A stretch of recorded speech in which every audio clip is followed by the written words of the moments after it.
Hello everyone and welcome to my class. To continue with the second theme of class 12th history, kings, farmers and towns, we are covering a very important time period, that is circa 600 BCE to circa 600 CE. This is very important to know about the time period. Whenever we start any topic, we should know the time period which we will study.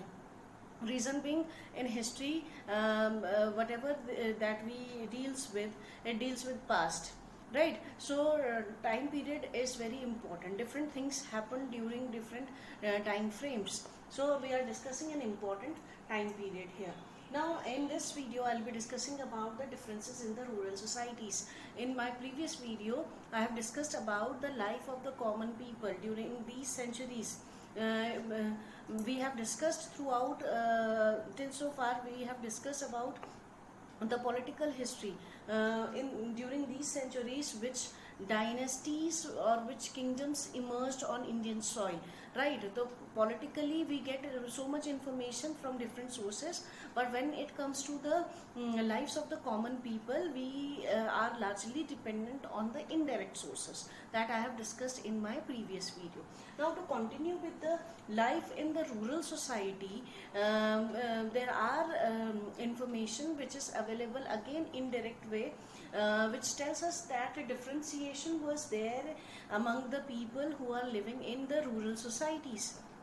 Now the reason why the differences were there, because there can be many reasons, like the type of land holdings people were having, their control over the other factors, like the irrigation factors, like the tools and implements they were having.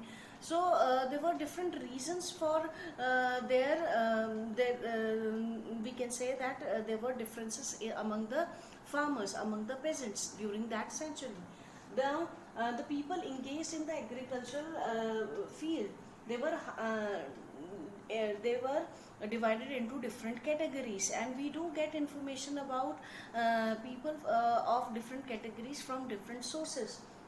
The Buddhist texts gives us information about the landless laborers, small landholders, large landholders. Means through the Jataka tales, through these tales, we get information about that different people who were engaged in agricultural field, they were of different status in the society, right?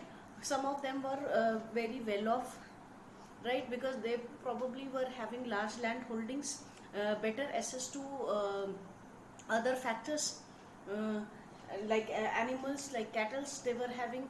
So such things created differences among the farmers, right? Then Gahapati word is used in Pali text.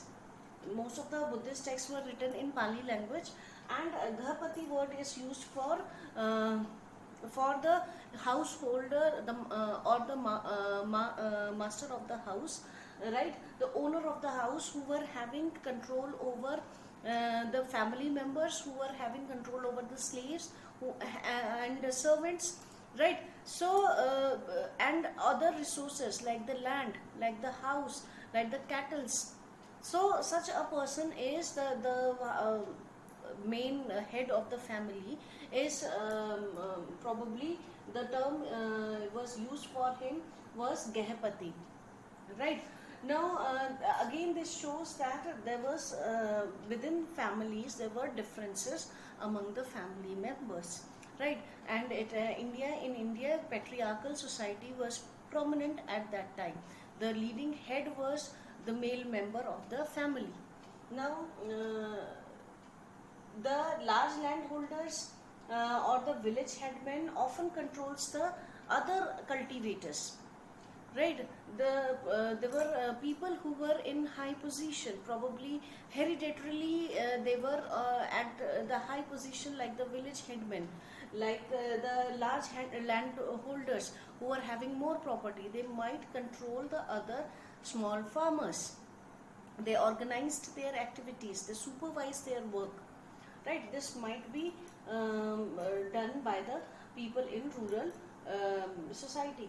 Now the Sangam text of Tamil state, it tells us about the different categories of the villages. Like the Vellalar term is used for the large landholders, village of large landholders. Then the Uzavar is probably used for the plowmen. Adimai used for the slaves. Now you can see the large landholder, plowmen, slaves, such categories were made. Such categories were present at that time in the society. Now there is a excerpt given in the book. It tells us about, it is just a portion about Harshcharita. Harshcharita is a biography of Harshavardhan. He was a ruler of Kannauj, right? And he ruled in the 7th century BC, CE.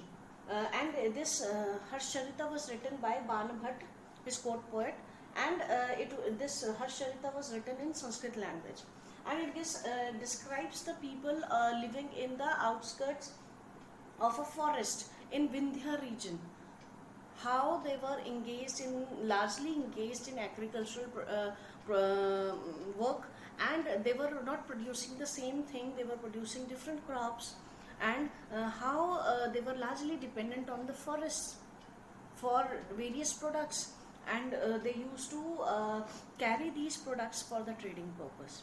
They used animals for transportation, they used to carry these products to different villages for selling purpose. So this is how a brief glimpse about the life of the rural society, people living in rural society. We get information from different sources, right? Sometimes we get detailed information, and sometimes we need to depend on indirect sources. So this is all about the rural society, and please like, share and review and subscribe this channel. Thank you.